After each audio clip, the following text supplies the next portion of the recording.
Ini kitab yang berisi khurafat-khurafat. Ceritanya dari kalangan mereka sendiri itu tidak tidur selama 33 tahun. Ini Syarhul Ainiyah, para pemirsa dan pendengar sekalian, sebagai saya tidak memaksa jenengan untuk percaya saja, cuma pelajari saja. Terima kasih. Syarhul Ainiyah ini kitab kalangan mereka sendiri. Kalau itu kitab karangan saya, mungkin saya fitnah. Ada ketidak objektifan saya. Assalamualaikum warahmatullahi wabarakatuh. Saudaraku, alhamdulillah kita masih diberikan umur panjang sehingga kita dapat bertemu lagi di channel Umat Cerdas Official ini. Dan tanpa berpanjang lebar, mari kita simak videonya. Masya Allah, tabarakallah, di kesempatan yang luar biasa, kesempatan yang belum tentu bisa setahun sekali bisa ketemu ya. Jadi yang dulu mungkin beliau adalah santri abah saya, tapi sekarang saya jadi santri beliau. Terbalik. Ya, jadi Masya Allah saya banyak belajar dari beliau, cara memaknai kehidupan, kemudian rona-rona romantika yang luar biasa ya di kota metropolitan Surabaya. Masya Allah, ini yang sangat mengesankan dalam diri pribadi saya. Dan tentu pertemuan ini dalam rangka mempererat ukhuwah sebetulnya ya, bukan. Jadi saya juga sendiri juga tidak seberapa mengikuti, mungkin karena kesibukan masing-masing. Iya. Jadi ya Masya Allah, saya juga tidak menyangka ternyata beliau santrinya juga banyak, anak asuhnya juga luar biasa, kemudian masyarakat juga insya Allah sangat mendukung perjuangan beliau, dakwah beliau. Dan saya kira betul yang beliau sampaikan pemirsa, bahwa kita ini ummatan wasatan, ummatan wahidah, umat yang moderat, umat yang tengah-tengah, umat yang bersatu padu dalam bingkai ukhuwah Islamiyah terutama, apalagi dalam konteks ukhuwah watoniyah dan bahkan ukhuwah basyariyah. Apalah artinya sebuah ayat wa ma arsalnaka rahmatan lil alamin, kalau ila rahmatil alamin, kalau kita tidak meneruskan visi dan misi rahmatan lil alamin untuk kehidupan kita. Oleh karena itu, ketika beberapa kali saya membuka link beliau yang luar biasa kontroversi di tengah-tengah masyarakat kita ini, melawan arus ya. Iya, ini cara bahasa Jawa ini ngono, suwe ora jamu pisan kok campur sandal gitu loh. Suwe ora ketemu pisan kok kontroversial. Biasa seperti itu ya. Tapi Masya Allah, saya sebagai seorang muslim yang sama-sama belajar pemirsa, ya tentu kita dengan hati yang jernih.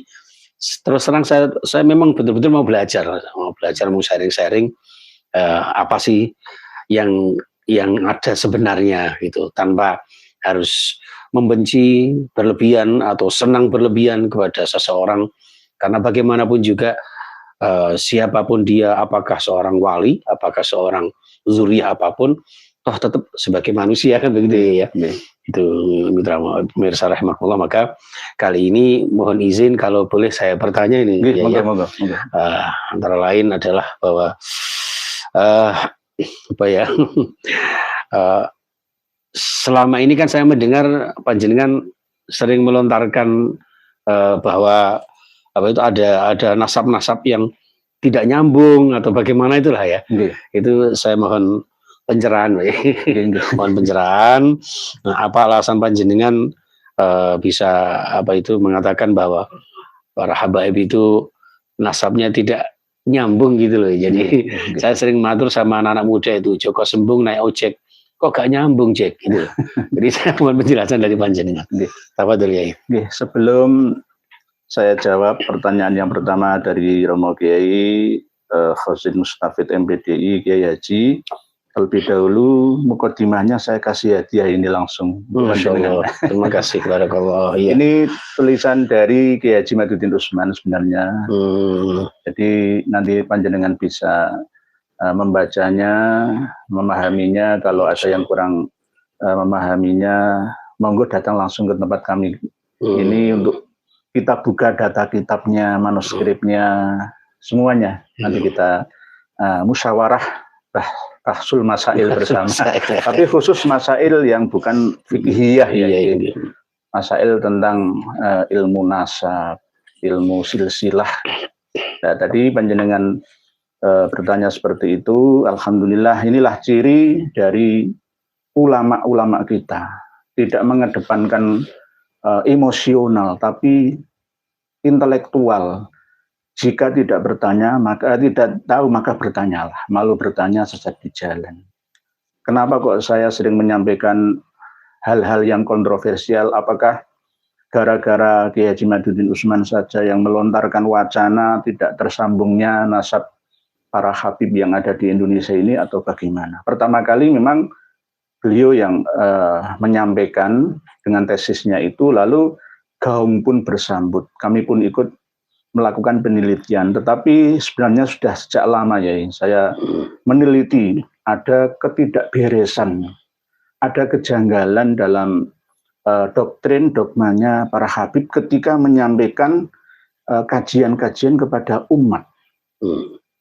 Dan fakta di lapangan juga ketika ada dua pengisi acara di satu panggung yang sama, yang nomor satu mereka, nomor dua itu kiai-kiai pribumi Nusantara. Seperti berkasta-kasta dalam agama ini, padahal itu tidak ada aturannya, tidak sesuai dengan ajaran yang dibawa oleh Nabi kita. Mereka merasa kasta nomor satu, seperti zaman Belanda dulu, memposisikan mereka dan orang-orang Eropa menjadi kasta tertinggi. Kedua, baru China dan Arab. Berikutnya juga Eropa-Eropa jauh. Nomor tiga, baru kita-kita ini sebagai inlander atau bangsa yang terjajah. Itu julukan bagi kita dari mereka bahwa kita ini bangsa yang terbelakang. Bisa diperbudak, bisa di-divide and impede, bisa diadu domba, dibentur-benturkan satu sama lain.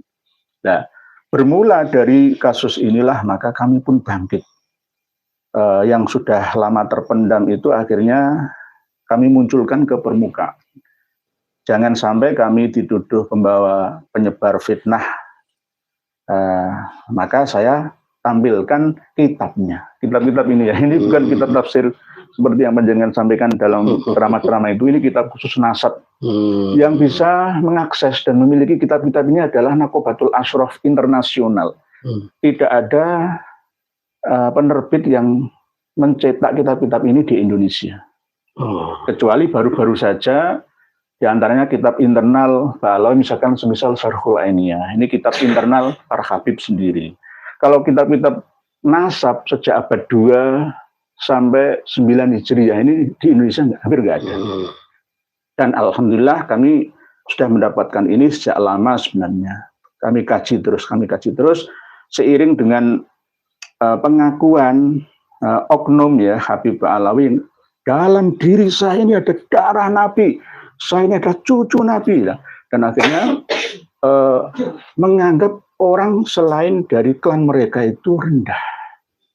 Kiai pun 70 yang alim banding satu Habib bodoh itu masih mulia Habib satu yang bodoh. Dan doktrin-doktrin tentang kebebasan mereka dalam berbuat apa saja, termasuk berbuat maksiat sekalipun. Karena datuk saya yang mulia, insya Allah tetap masuk surga. Nah, ini sama seperti sistem feodalisme, sama seperti sistem penjajahan dulu. Nah, akhirnya bangkitlah giroh saya untuk menyampaikan ini kepada umat dan masyarakat, karena berdasarkan sabda Nabi kita, katimul ilmi mal'unun, itu orang yang menyembunyikan ilmunya, maka dia akan dilaknati oleh Tuhannya. Maka mau nggak mau sebagai fardu kifayah hukumnya saya sampaikan itu. Dari ujung barat ada Kiai Haji Maduddin Utsman, Gus Haji Zazuli dan lain-lain, ujung tengah, ujung timur, seluruh Indonesia insya Allah akan tercerahkan, tercerdaskan bersama, dan nanti akan ditiru oleh pesantren-pesantren salafiyah, kholafiyah yang ada di Indonesia. Karena di pesantren tidak ada kitab-kitab semacam ini. Yang ada adalah hanya kholaswah Nurul Yakin gitu aja, sejarah Nabi dan keluarganya secara singkat gitu. Nah, nanti mungkin bisa ditambah menjadi kurikulum pesantren. Lembaga Ma'arif NU mungkin Muhammadiyah juga mengikuti untuk membahasnya, untuk mempelajarinya. Ternyata, oh ini loh pentingnya ilmu nasab ya. Silsilahnya Habib itu sampai kemana. Akhirnya saya telusuri itu, Ramyai, terputus selama 650 sampai 700 tahun. Tidak ada kabar berita yang akurat dari pakar nasab dunia. Sejak peristiwa wafatnya Imam Ahmad Al-Abah An-Nafat yang oleh para Habib diklaim sebagai Al-Muhajir itu selama 650 tahun itu nggak ada kitab nasab, kitab sejarah, Tobakot yang mencatat keberadaan anaknya Imam Ahmad yang bernama Ubaidillah atau Abdul atau Ubed, itu nggak ada, tidak ada. Nah, tidak keberadaan Ubaidillah itu akhirnya digunakan ya oleh anak cucu dari leluhurnya Ba'alawi setelah 650 tahun ya, dompleng nyantol sampai nyambung ke Ubaidillah bin Ahmad Al-Abah. Secara resmi diakui walaupun dalam bentuk catatan pinggir, catatan santri ta'likot atau ta'alik, lalu dicantumkan di dalam kitab Tuhfatut Thalib bi Ma'rifati man yantasibu ila Abdillahi Abi Thalib, itu abad 10 Hijriyah. 996 wafatnya Imam Muhammad As-Samarqandi Al-Madani. Ini dari kalangan nasabah atau pakar nasab eksternal Ba'alawi Habib-Habib yang ada di seluruh dunia. Kalau dari ahli torekoh, pakar tasawuf internal mereka, yakni dari keturunannya Habib Abdurrahman As-Segaf memiliki anak yang bernama Habib Abu Bakar As-Sakron. Abu Bakar As-Sakron memiliki anak yang bernama Ali. Itu menerbitkan satu kitab tasawuf yang bernama kitab Libasul Khirqah Al-Anikoh, yang mencatat bahwa leluhurnya itu keturunannya Ubaidillah bin Ahmad Al-Abah An-Nafat. Nyantol, padahal sebenarnya tidak. Tidaknya di mana? Pertamanya itu Ubaid bin Ahmad bin Isa, nama leluhurnya Abdurrahman As-Segaf itu. Lalu dirubah menjadi Ubaidullah dari asli nama Abdullah yang ditasghir li tawadu'ihi. Alasan tawaduk, kan tasghir itu kan alasan untuk merendahkan diri dan mengecilkan dirinya. Lalu dari wakot fahimtu, asumsi, interpretasi, kesimpulan dari Habib Ali diamini oleh pakar-pakar nasab internal dan eksternal setelahnya. Eksternal setelahnya diantaranya yaitu tadi pengarang kitab Tuhfatut Thalib, Sayyid Muhammad As-Samarqandi Al-Madani. Kalau yang An-Nafkah Al-Ambariyah itu lebih tua lagi, 880, cuma tidak sama karena Bani Alawi itu bukan keturunannya Alwi bin Ubaidillah yang menjadi leluhurnya Bani Alawi yang tergabung dalam Robitoh Alawiyah di Indonesia ini. Tetapi Bani Abi Alawi itu anaknya Jadid. Jadid ini bin Ahmad bin Isa langsung, atau Jadid anaknya Abdullah. Abdullah dalam As-Suluk ini difahami sebagai Ubaidillah oleh Habib Ali yang berasal pertamanya Ubed dulu. Ubed bin Ahmad bin Isa masuk ke Bani Al-Ahdal, Ubed bin Isa bin Alawi bin Muhammad bin Himham bin Aun bin Musa Al-Kazim bin Ja'far Shadiq bin Muhammad Al-Bakir bin Ali Zainal Abidin bin Husain bin Ali bin Abi Thalib wa bin Fatimah Az-Zahra binti Rasulullah SAW. Jadi kalau dihitung, menurut internal sejarawan lokal Ba'alawi, tapi bukan pakar nasab sebenarnya. Habib Ali bin Abu Bakar As-Sakron bin Abdurrahman As-Sakaf itu 550 tahun sepi, sunyi, nggak ada kitab manapun yang menyebutkan nama anaknya Imam Ahmad yang bernama Abdullah atau Ubaidillah. Kalau yang di Syajarah Mubarakah abad 6 Hijriyah itu 3, Muhammad, Ali, dan Husain, tanpa Abdullah atau Ubaidullah atau Ubaidillah. Di Ibnu Inabah dalam kitab karya tiga karya kitabnya itu pun nggak menyebutkan nama selain Muhammad bin Ahmad bin Isa bin Muhammad bin Ali Al-Uraidi bin Ja'far Shadiq itu. Jadi kalau kita tarik ke belakang setelah abad 10 Hijriah itu memang semakin masif ahli sejarah dan pakar-pakar nasab yang menukil pendapat fakot fahimtunya Habib Ali bin Abu Bakar As-Sakron dalam kitab Al-Burqah Al-Musiqohnya itu. Ditulis secara terus-menerus, ya, dinukil, disalin, dinukil, dibuatlah satu manuskrip, akhirnya semakin menguat di abad-abad 13 dan 14 Hijriah, bahkan sampai sekarang ini. Jadi kalau menurut data manuskrip dan data kitab cetak yang ada sejak abad sebelum Imam Ahmad lahir itu memang nggak tercantum, ya, nggak tercantum gitu ya. Sampai 650 atau 700 tahun itu. Jangka waktu yang begitu lama kan tidak mungkin gitu, tidak mungkin. Karena ahli atau pakar nasab itu selalu teliti dan jeli di setiap masa. Walaupun berpindah misalkan dari Irak ke Yaman sekalipun itu tetap akan dicatat. Baik yang berada di Yaman sendiri ataupun yang berada dari tanah asalnya di Irak, Basrah atau Baghdad itu.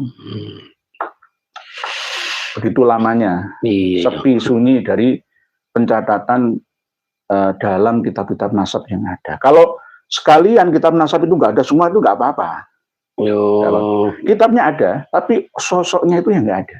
Jadi dari jeda ratusan tahun ini yang jadi sama dengan zaman Hayam Wuruk sampai sekarang. Majapahit tiba-tiba saya mengaku saya ini cucu dari Prabu Hayam Wuruk misalnya. Buat sendiri silsilah saya sampai ke atas sajarah, ya, sampai pohon akar, lalu saya mengaku-ngaku. Kan jenengan ragu, minta bukti kepada saya kan harus memperlihatkan bukti, terus saya nggak mampu melihatkan buktinya, kan masa jenengan harus tak wajibkan untuk percaya saya keturunan Prabu Hayam Wuruk, kan nggak bisa. Saya harus menghadirkan manuskrip secara mutasil atau tersambung, ibarat periwatan hadis. Kalau orang Yai ceramah itu pasti kan mesti ada Quran, hadis, ijma, qiyas, kan gitu gitu. Masuk nggak ada tiba menurut pendapat saya, kan nggak bisa. Dalilnya mana, kan gitu. Larinya pertama Quran dulu, hadis, baru ada ijma, qiyas dalam kitab-kitab ulama, mulai sahabat, tabiin sampai kiai-kiai kan begitu. Ya itulah ya yang ingin juga saya ya tanda tanya sekaligus penasaran itu kan. Apa ada ya bukti autentik gitu tentang sejarah leluhur habaib, mungkin dengan terputusnya ratusan tahun itu ya. Itu kemudian sampai menemukan ada beberapa kitab yang menjelaskan itu, apakah cukup dengan itu untuk membuktikan secara autentis bahwa sejarah leluhur para habaib itu berani jenengan mengatakan terputus dan batal. Terputus dan batal. Nuzul ya kadang kok berani sekali gitu. Tapi saya juga tetap husnuzon ya, karena tidak mungkinlah memberikan statement kalau tidak ada argumen kan begitu ya. Harus ada ini dasarnya. Yang terus terang saya juga penasaran, tapi juga bukan berarti menjelekkan satu sama lain. Nah, ini bisa saya analogikan ya dengan peristiwa pemalsuan makam-makam sekaligus pengkloningan seorang tokoh yang ada di Indonesia. Itu berlaku juga dulu di leluhurnya para Habib Ba'alawi. Termasuk diantaranya adalah Imam Ahmad Al-Abah An-Nafad itu aslinya tidak hijrah dari Basrah Irak ke Yaman Hadramaut, enggak. Cuma namanya saja memang terkenal karena di dalam kitab Al-Ghaibah dari eksternal ya. Ini kitabnya At-Tusi, kitab karya dari Syiah Imamiyah, Isna Asyriyah. Oh ya itu. Di bawahnya Al-Kafi, Usul Kafi ya, Bukhari Muslim lah kalau menurut kita itu. Itu terekam ada riwayat hadis yang berasal dari Imam Ahmad bin Isa Al-Alawi bin Ali Induriyati Ja'far. Berarti ya Imam Ahmad Al-Aba'an Nafat yang asli, tapi di tahun 234 Hijriah. 234 Hijriah bertemu dengan imam yang ke-10 dari pemimpin Syiah Imamiyah Itsna Asyriyah yang bernama Ali Al-Hadi. Berada di desa Surya, 6 km kurang lebih dari kota Madinatul Munawwarah itu. Berarti jika melihat skema pertemuan ini, kemungkinan besar Imam Ahmad Al-Aba'an Nafat itu wafat di Madinah atau wafat di Irak lalu dimakamkan di Najaf atau di Madinah, karena leluhurnya Imam Ahmad itu berasal dari Madinah. Dan keluarga besarnya Imam Ahmad Al-Aba itu berasal dari Syiah Imamiyah, Itsna Asyriyah. Imam Ali Al-Uraidi juga Syiah. Terus Imam Muhammad An-Naqib itu juga ahli Naqobatul Ashraf, pencatat nama-nama keturunan Nabi, keturunan Ali, itu Muhammad An-Naqib, terus diturunkan ke anaknya yang bernama Isa An-Naqib itu. Jadi tidak kemana-mana. Lalu kenapa bisa pada tahun 317 Hijriah yang jika dihitung 234 itu usianya sekitar 25 sampai 30 tahun. Ditambah sampai 317 untuk apa? Umur 100 tahun tua-tua hijrah dari Basrah, nggak langsung ke Hadramaut Yaman, tapi muter ke Madinah dulu. Dari Madinah setahun berikutnya baru berhijrah ke Makkah sekaligus beribadah haji, lalu perjalanan diteruskan ke arah selatan menuju ke Yaman kalau sekarang, ke sebelah baratnya Yaman, lalu bergeser ke sebelah timurnya Yaman di provinsi kegubernuran Hadramaut sekarang. Tua-tua untuk apa? Bersama dengan 70 pengikutnya, membawa bekal yang begitu banyak. Terus bersama pula dengan Bani Al-Ahdal sepupunya dan Bani Kudaimi yang saudaranya sama-sama dari Husaini. Ini cerita-cerita yang dikarang oleh para petinggi atau leluhur Habib Ba'alawi sendiri. Dan ini tidak diamini juga oleh kawan-kawan mereka dari Bani Al-Ahdal. Tidak sesuai dengan tahun hijrahnya. Tahun 317 Hijriah, itu nggak mungkin leluhurnya Bani Al-Ahdal yang meninggal pada tahun 540 Hijriah. Itu bersama dengan Imam Ahmad Al-Abah.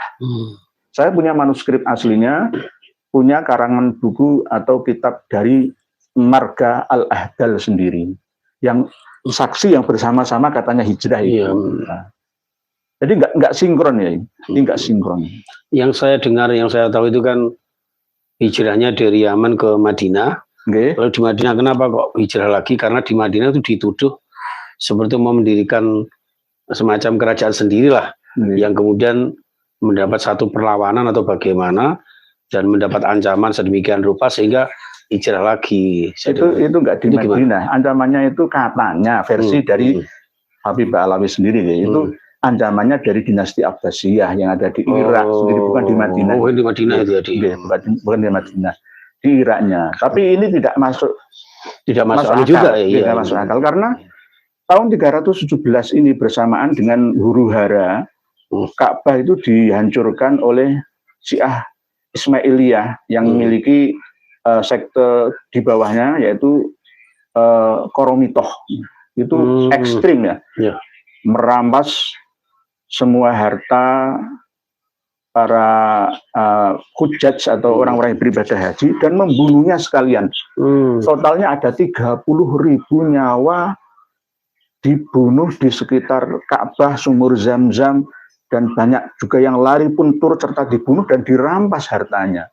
Itu diabadikan dalam kitab-kitab karya internal Ba'alawi. 30.000 nyawa melayang.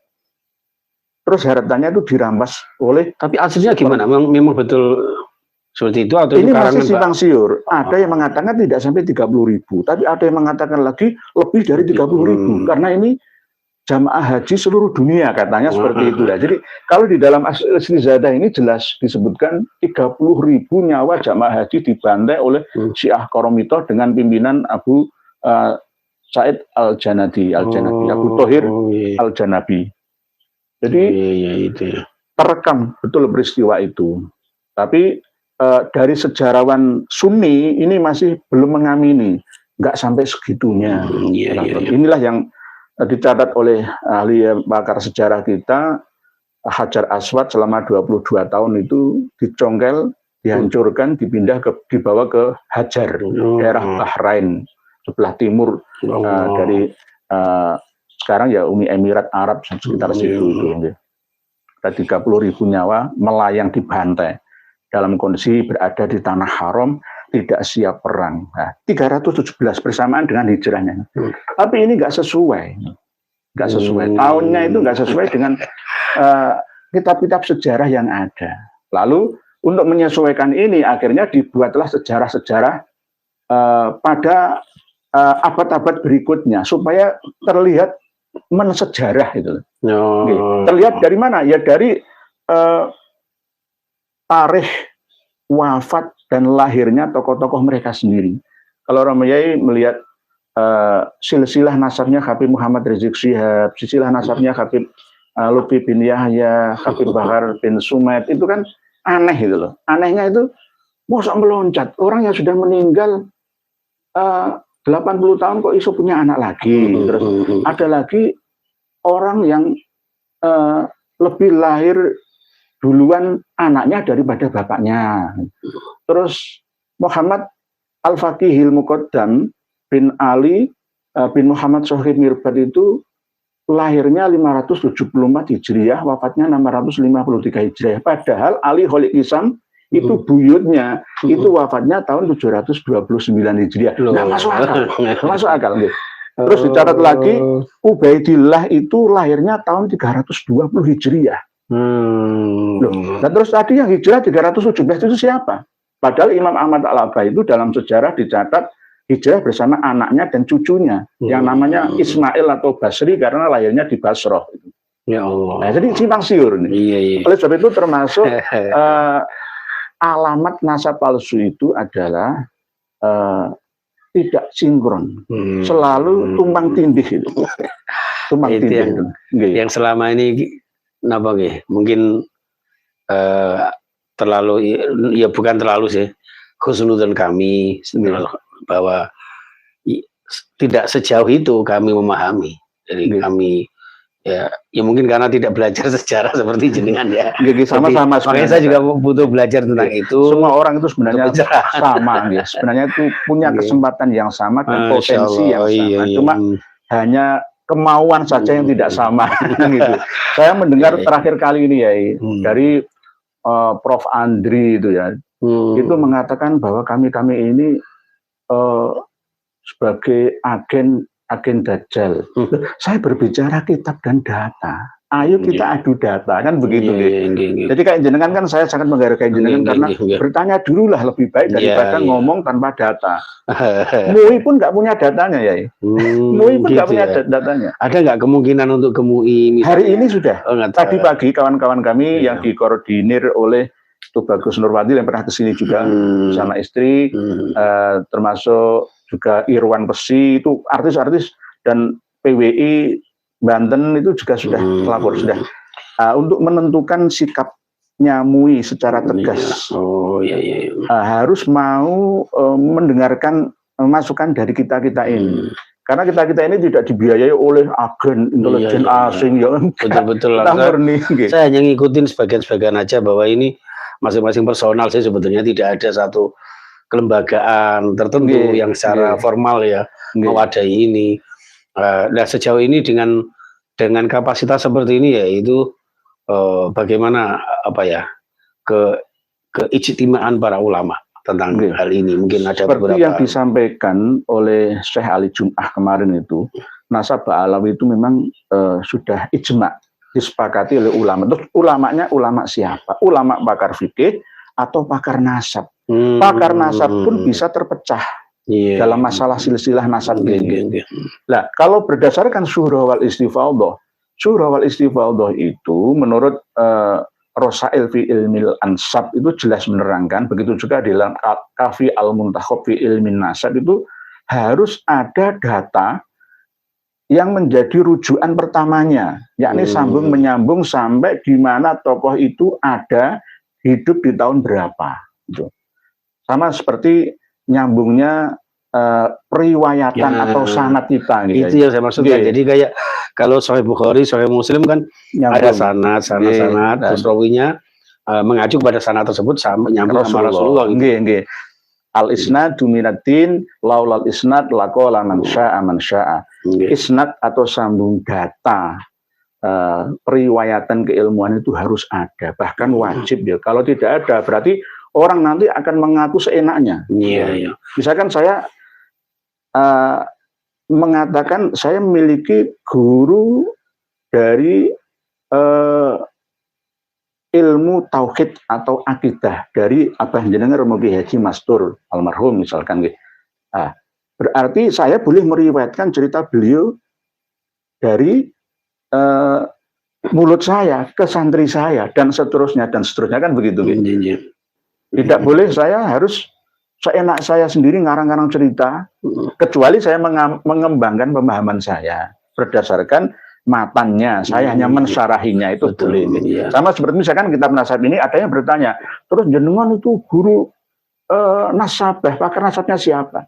Saya dulu di pesantren itu dimodali ilmu alat namanya. Ilmu alat itu ya alat semua untuk membuka kitab-kitab yang ada, semua kitab gitu. Silsilahnya ya sampai Imam Fakhruddin Ar-Razi, pengarang tafsir Mafatihul Ghaib, pengarang kitab Asy-Syajarah Al-Mubarakah dan kitab-kitab yang lain. Jadi tidak bisa kami ini dikatakan sebagai tukang fitnah, dajjal, menipu. Ada kitabnya. Ayo datang, ayo kaji bersama. Ya itu yang kadang-kadang kita sayangkan. Satu sisi kita mengumbar kata-kata yang kurang etis, tapi di sisi lain kita butuh penjernihan, butuh pelurusan sejarah secara ilmiah gitu. Jadi itu yang saya inginkan dari, apalagi kalau dihubungkan dengan eksistensi Wali Songo. Gitu loh. Lalu apa hubungannya dengan antara habaib dengan kemudian adanya Wali Songo di Indonesia gitu, terutama di tanah Jawa ini, seduluriahnya ini.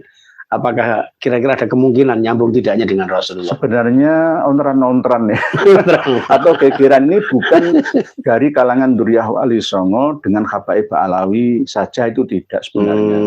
Hanya saja yang bisa memulai ini kan dari kalangan Duriyah Wali Songo. Yang memiliki kitab-kitab ini kalau bukan dari Duriyah Wali Songo itu kan nggak ada, nggak bisa. Pesantren manapun nggak bisa. Itu dulu kan tertutup ya ini. Akses untuk bisa mengetahui ilmu nasab dari kitab-kitab nasab dan manuskrip-manuskrip yang ada itu nggak semua orang bisa. Tapi alhamdulillah kami memiliki aksesnya. Tapi bukan berarti saya ini mengaku aku keturunannya kayak Nabi, yang enggak usah nggih. Atau mungkin keturunan wali gitu. Wali enggak usah nggih. Sama seperti semua. Ini kan era kesetaraan ya. Kita ini berjuang era keterbukaan, keterbukaan informasi, kesetaraan, seperti kalau kita hidup di Arab modern atau di Eropa, di China, di Korea, di Jepang sana itu kan sama-sama. Masya Allah. Sama-sama.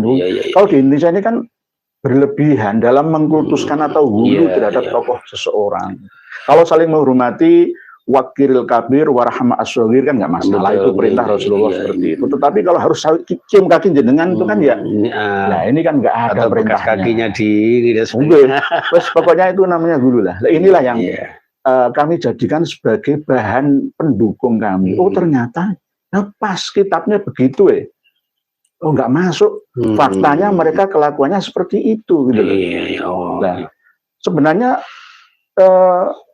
data yang kami punya tentang kedatangan mereka ke Nusantara itu abad 19 ya. Kalau sebelumnya abad 18 Masehi lain bukan Hijriah, itu baru ya datang di Membawah, Kalimantan Barat sekarang. Gak banyak kok datang ke Ngampel, ya nimbrung-nimbrung ikut-ikut penyebar agama Islam Mbah Sunan Ali Rahmat, nimbrung di Giri, Gajah, dan di Maulana Malik Ibrahim Gresik, Mbah Sunan Gresik itu. Pertama-tama nimbrung dulu seperti itu. Lalu setelah kuat, mencantolkan dirinya bahwa Wali Songo itu adalah Ba'alawi. Padahal tidak ada datanya. Tidak ada. Kalau Wali Songo itu jelas terah Rasulullah. Terah Rasulullah. Saya memiliki data manuskrip kuno. Ya. Jadi Maulana Ibrahim As-Samarqandi yang menurunkan anak Said Ali Rahmat itu justru terah Rasulullah asli. Itu data tertua, Sunan Giri kedua. Nah, akhirnya karena kebanyakan duriah Wali Songo itu berdiam diri saja, nggak mau terbuka, itu akhirnya ya ditindas terus itu. Dan lah. Wali Songo kan umumnya kan lebih mengedepankan tawaduknya. Tawaduk sama sudah menyatu ya. Terus nggak usah kowe wong Samarkan, kowe wong Campa, kowe wong Jawa dari siji nyatu. Oleh sebab itu biasanya orang Jawa itu hitung turunan mendur kuwi sangel. Iya. Bapak, mbah, buyut, canggah, wareng, udeg-udeg, gantung siwur, tarangan bubrah, kebus kandang dan sebagainya itu sudah selali. Karena dalam kamus orang Jawa itu orang yang meninggal dunia lebih dari 40 tahun itu sudah berada di suatu tempat yang berbeda dari tempat asalnya atau mungkin keluarganya, mungkin mitis itu lagi. Yang itu kan kepercayaan orang Jawa, orang Jawa dulu mungkin kayak reinkarnasi gitu. Kayak reinkarnasi. Yang akhirnya makam-makamnya itu gak diuri-uri karena itu sudah kosong, sudah bangkit, sudah sesuai dengan perbuatannya atau memulai hidup baru di tempat yang lain. Di kota, di negara yang lain, atau mungkin kembali lagi ke keluarganya jika cocok karakteristiknya. Gitu. Akhirnya gak diuri-uri. Nah, dengan itu didatangkanlah oleh Belanda tenaga kerja dari Yaman sana tahun 1800 mulai 50-an. Setelah Belanda bangkrut gara-gara perang Jawa, perang Diponegoro 1825 sampai 1830 itu. Bangkrut total sampai utang-utang itu akhirnya mau membuat usaha perkebunan, perindustrian yang ada di Nusantara inilah.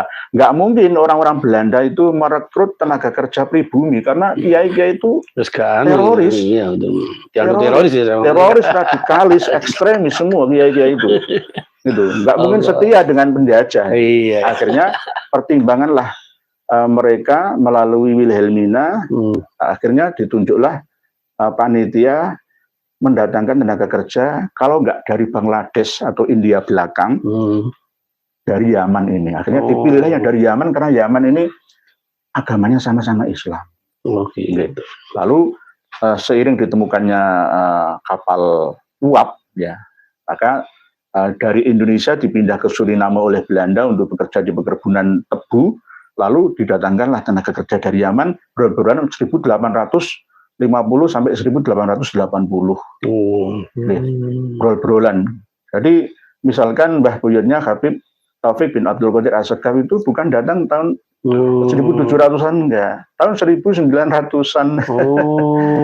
Itu jadi belakang jauh. Belakang jauh.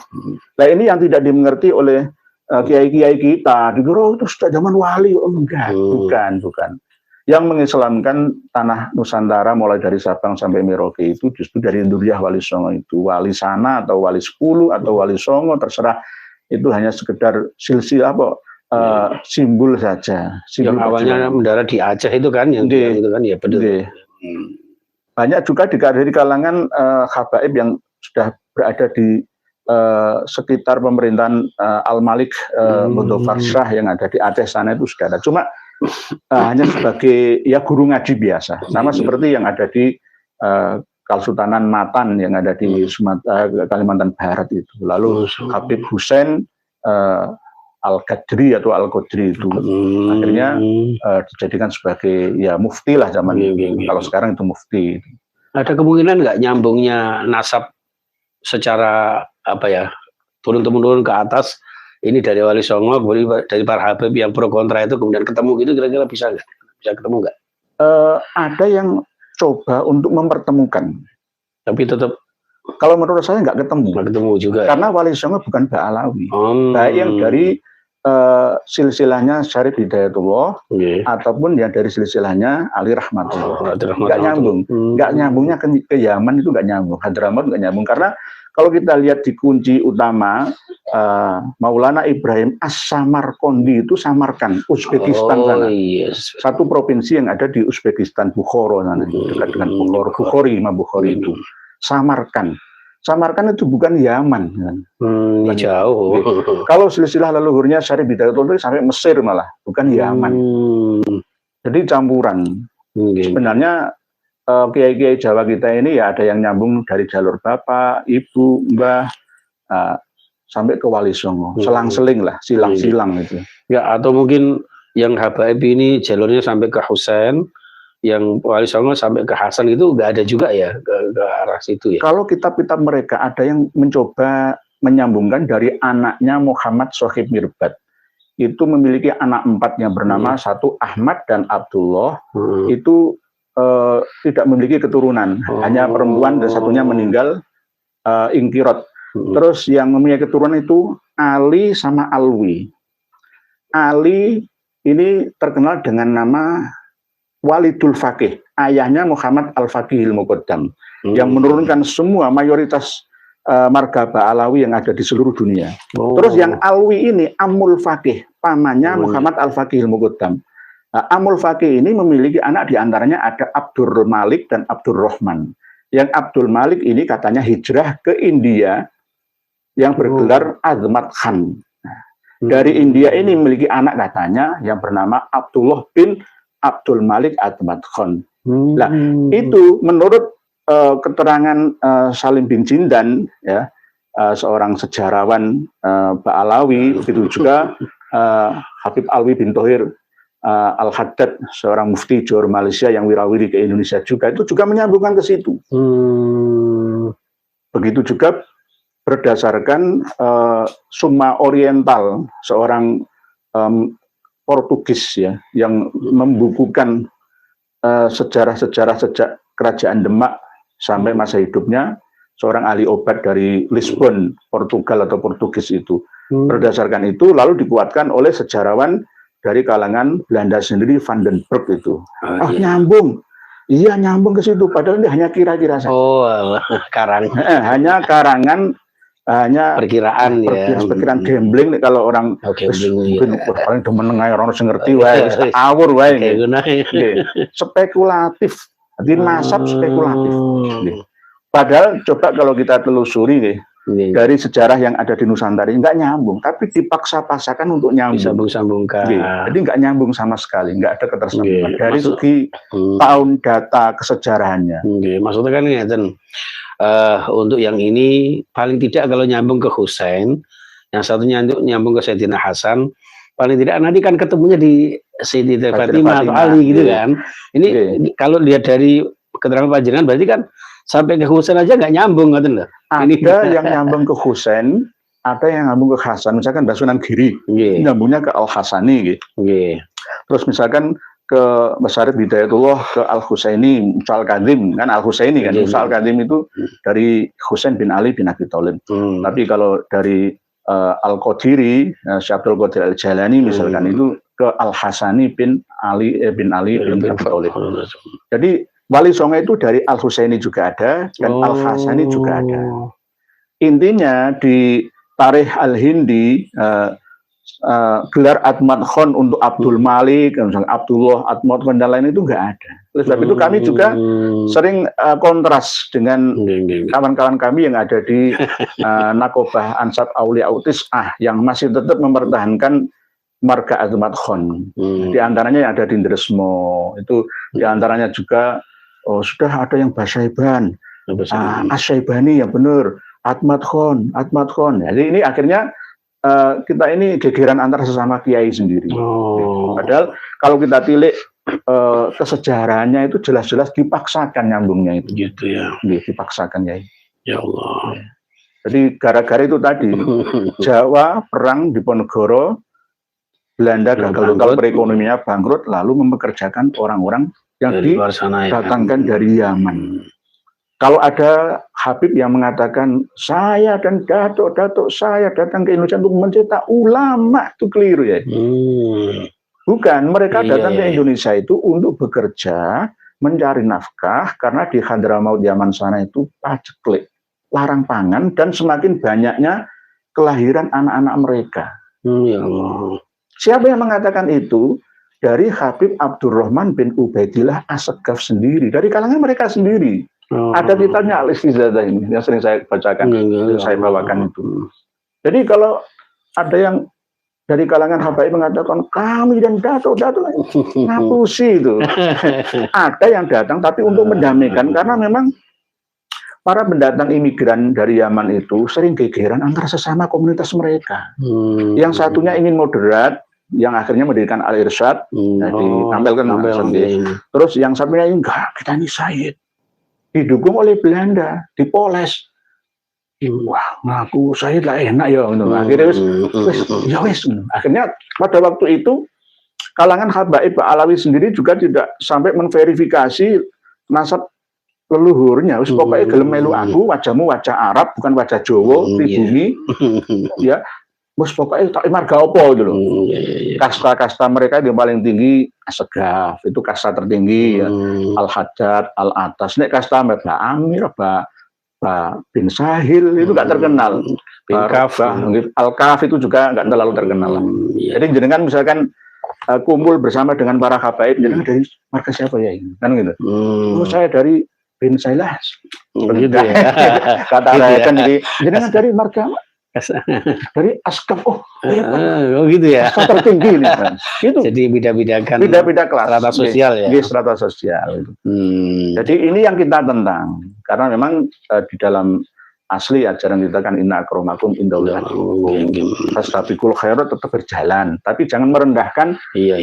Saya ningrat darah saya. Sudah nggak zamannya lagi. Oh gitu ya. Saya juga sejauh ini belum pernah sih mendengar secara langsung seorang habib yang mengatakan apa itu kiai-kiai itu atau santri-santri cetakan dari habib, enggak. Dan setahu saya, sepengalaman kita ya tentunya itu ya ilmu kita dari pesantren, dari para kiai, para ulama, bukan dari para habaib, itu aja sih. Cuman ya baru-baru ini kita gabung dengan para habaib karena sebagai itu ya Rasulullah, dan sejauh ini kita tidak sedetail itu memahami.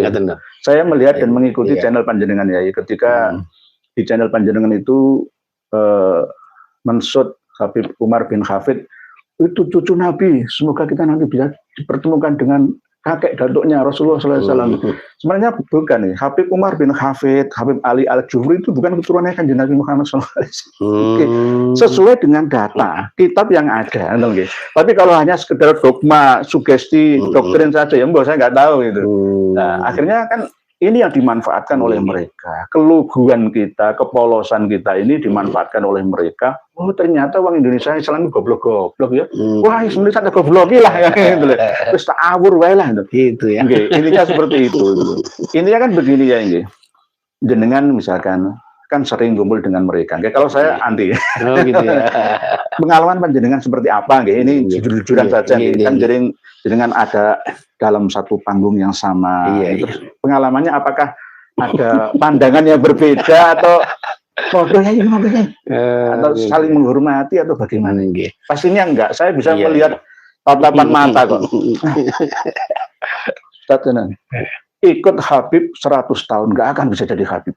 Tapi kalau ikut kiai, santri ikut kiai, pasti akan bisa jadi kiai. Saya jamin.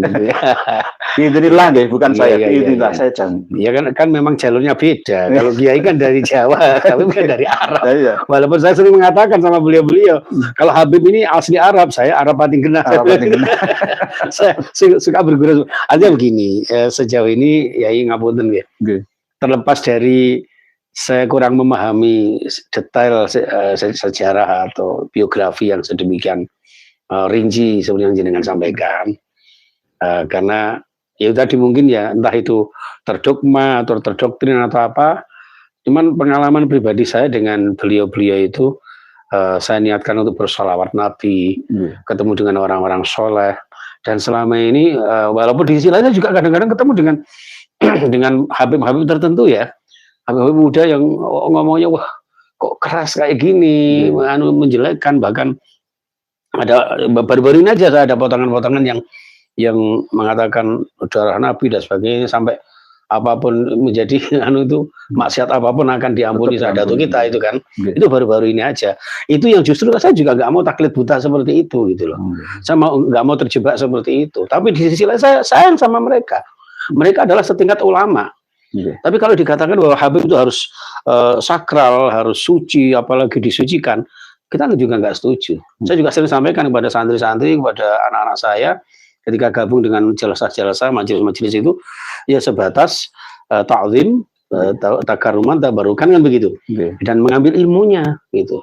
Jadi jangan taklid buta, kemudian akhirnya membabi buta tadi. Itu prinsip panjenengan seide dengan saya masalah ini ya, masalah. Iya, jadi saya hanya ketika baik nek cara wong Jawa ngono sing nek bahasa dulu kan nek ana apike ya tambah ono, nek ana eleke tambah ono. Hanya itu aja yang saya anukan. Tapi akhir-akhir ini kok semakin gencar ya kajian-kajian Mbak Alawi dan sebagainya. Ini terus saya itu tertarik ingin soal jenengan gitu loh. Nanti insya Allah ya saya kasih hadiah satu lagi kitab Syarhul Ainiyah. Gitu ya. Ini kitab yang berisi khurafat-khurafat. Ceritanya dari kalangan mereka sendiri itu tidak tidur selama 33 tahun. Ini Syarhul Ainiyah nih, para pemirsa dan pendengar sekalian, sebagai saya tidak memaksa jenengan untuk percaya saja, coba pelajari saja ini. Terima kasih. Syarhul Ainiyah ini kitab kalangan mereka sendiri. Kalau itu kitab karangan saya mungkin saya fitnah. Ada ketidak objektivitas saya itu. Ini subjektivitasnya ada di situ. Jadi barang siapa, termasuk diantaranya ya Muhammad Al-Faqih Al-Muqaddam itu, termasuk ya Mi'raj dan sebagainya itu. Hal seperti itu kan Mi'raj itu Mi'raj asli dengan menggunakan keledai, bahkan mencibir wah Rasulullah saja pakai burak itu nggak laku di zaman sekarang. Jadi seperti itu. Astagfirullah. Jadi sering apa yang saya sampaikan di sini ada kan? Ada. Makin dengan pelajari, dengan baca sendiri dikira saya fitnah. Selama ini kan saya nggak sampai sejauh itu. Jadi, tapi memang sering ada kisah-kisah, cerita-cerita yang kadang anak-anak juga gitu, yang teman-teman saya itu harus cerita-cerita gitu kan. Doktrin. Iya, tapi bagi saya terlepas dari ceritanya bagaimana saya dan beliau, menurut saya Habib-Habib yang saya temui, saya seperti guru kita Habib Idrus, terus Habib Nabil itu ketika di MUI Jakarta itu juga tawadhu'nya luar biasa. Yang saya ambil itunya aja, kebaikan beliau, karena kebaikan itu kan dari manapun bisa kita ambil. Tapi tidak salah juga pemirsa bahwa yang namanya masa-masa terbuka seperti ini kan tidak ada salahnya ya kita berdasarkan ilmu gitu loh. Update ilmu, kita saling sharing ya, tapi juga tidak saling menyalahkan, apalagi sampai berpecah belah sesama muslim kan. Eman-eman gitu. Tidak berdasarkan kedengkian, tapi berdasarkan keilmuan untuk mencerdaskan umat bersama. Siapapun, tidak peduli itu kiai atau habib, kalau salah ya tetap salah kan gitu. Kalau benar ya tetap kita ikut kebenaran. Betapa seorang Sayyidatina Fatimah aja kan dijauh sama Rasulullah, ya kan? Jangankan orang lain, anak saya potong. Itu kan menggambarkan ketegasan sebuah kebenaran gitu loh. Itu ya. Jadi, bahkan mohon maaf jika ini menyinggung panjenengan, merubah sejarah itu rela mereka lakukan untuk mengkuburkan, mengkabarkan sejarah Nusantara Indonesia sesuai dengan kemauan mereka.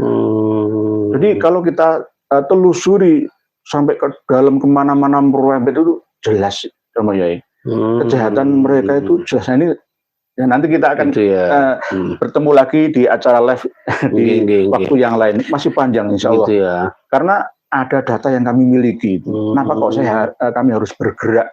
Karena darurat. Saya juga heran loh, ya iya kok seberani ini. Kalau nggak punya data, nggak pernah Veno tangkap polisi saya. Gitu ya. Saya sudah menawarkan diri. Kalau memang saya bersalah, proses ke pengadilan. Nanti saya akan membawa bukti-bukti. Gitu. Nanti biar di pengadilan akan mendatangkan saksi ahli. Ahli dari mana? Ahli yang benar-benar objektif. Kalau ahli sejarah dari kalangan Ba'alawi sendiri ya nggak bisa. Masalahnya kita ini kadang kan ada unsur wedi kualat atau apa, istilahnya kan kayak gitu. Ya, itu penyakit kita. Itu penyakit bangsa terjajah sejak dulu. Iya ya. Tidak bisa bangkit setara bersama. Betul. Jangan tundukkan dirimu berlebihan di hadapan para habib dan para kiai sekalipun. Nanti ya saling menghormati, saling menghargai itu wajib. Itu akhlak karimah kita. Saya juga pernah dipesanin guru saya di pondok dulu di Blitar itu bahwa seorang hafid itu bahkan sama santrinya pun bosok dan sebagainya. Saya ini juga bukan orang yang suci, kalau ada salahnya ya monggo diingatkan. Nah, itu akhlak yang itu yang selalu saya contoh dalam kehidupan kami itu. Makanya saya juga nggak mau kalau ada sekalipun seorang habib kok unggah-ungguhnya tidak sesuai dengan apa ya cara Jawa kok wong kok adikang-adikuno gitu ya. Itu saya nggak mau ikut mereka. Ini banyak sebenarnya yang para habaib yang mengajak saya, terus habaib muda itu, ayo yai ke sini dan sebagainya. Tidak semua saya ikuti. Bagus ya, jangan punya prinsip sendiri. Iya, jadi terlepas dari saya itu tahu tidak tahu tentang sejarahnya ini, tapi beberapa jalsah majelis yang saya ikuti ini, yang saya ambil dari akhlakul karimahnya. Kalau ada sesuatu cerita-cerita yang setelah saya selidiki di hadisnya tidak ada, dirinya tidak otentik, saya juga angkat tangan. Nah, ini kalau panjenengan kan mampu ya untuk menfilter informasi yang masuk. Kalau orang awam kan. Oh iya ya. Saya ngomong itu cucunya Kanjeng Nabi, mesti bener kan. Apalagi ketika dalam satu kabupaten ada acara sholawatan bersama. Terus ada habib muda yang tampil ya, sebagai pionir ya, sebagai artisnya. Anak-anak muda, kiai, kata oleh sebab itu kan perjuangan kami ini untuk melariskan sholawat panjenengan. Kiai itu tampilkan, jangan saya, nggak usah, saya nggak salah, aku nggak apa-apa. Tampilkan nomor satu tuh kiai. Habib harus berguru kepada kiai. Jangan dibalik, kiai berguru pada habib. Ilmunya tua kiai. Saya itu ingat apa panjenengan itu. Saya dipesan-pesan dalam ilmu tauhid. Gus, wacana ini diterjemah sendiri. Saya kadang-kadang disuruh untuk ngajari sebagai badal beliau dalam satu kelas. Itu saya paling ingat. Romo Yaya terus saya Romo Yaya Mastur Haji Haji Mastur itu. Bener. Oh, beliau termasuk orang tengen. Tengen itu waspada, bisa menganalisa. Oh, bakal koyong ini. Ngerti? Yang akan terjadi besok akan ada zaman seperti apa, fitnah atau bagaimana itu ngerti. Akhirnya ya dengan modal itu saya juga harus waspada. Tidak gampang untuk menerima informasi yang ada di depan mata. Harus saya filter dengan mata batin saya. Nah, ini yang kalau ini panjenengan saya yakin, saya percaya. Kalau yang orang-orang awam ini bagaimana? Kiainya diam saja.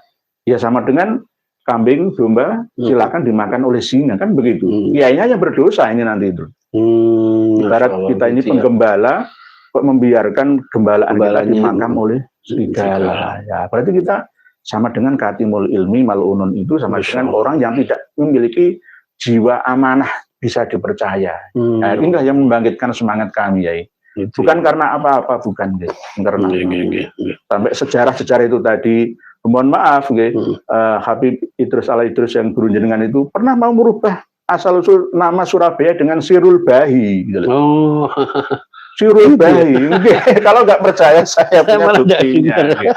Dan juga mengatakan bahwa Mbah Sunan Bungkul itu ketika diziarahi oleh Habib Neon itu asal dari Hadramaut Karim sana, itu bangkit dari kuburnya, lalu mencium tangan Habib Neon dan kembali ke kuburnya lagi. Cerita cerita macam-macam kayak gitu dulu yang kadang. Ini namanya ngarang-ngarang sendiri, ini namanya mau memposisikan Kiai Nusantara sekelas, sealim, sewali apapun itu masih di bawah Ba'alawi. Sampai sekarang itu ada satu doktrin bahwa setiap wali yang ada di Nusantara ini harus atas persetujuan wali kutub dari Ba'alawi. Itu saya mendengar sendiri langsung. Dan mereka juga merubah dan merampas makam-makam. Mbah Said Ali Rahmat, Mbah Raden Ali Rahmat Ngamel itu bukan Ba'alawi, sudah diba'alawikan. Maulana Malik Ibrahim, Mbah Sunan Gresik, kholnya khol Gresik itu bukan Mbah Maulana Malik Ibrahim, tapi Habib Abu Bakar bin Muhammad As-Segaf. Alhamdulillah sudah kita simak bersama penjelasan KRT Nur Ihya. Semoga dapat barokah dan penjelasan tersebut, dan bagi kiai-kiai yang belum sadar semoga cepat sadar. Dan bagi kita yang sudah sadar, bersyukur kepada Allah karena tidak mesti bagi orang yang alim dapat hidayah Allah. Karena sudah kita lihat bersama bahwa kiai-kiai itu adalah orang yang bisa kitab dan faham agama, tapi tidak dapat melihat kedustaan mereka, habaib. Cukup sekian dulu, sampai jumpa di video selanjutnya. Akhir kata, wassalamualaikum warahmatullahi wabarakatuh.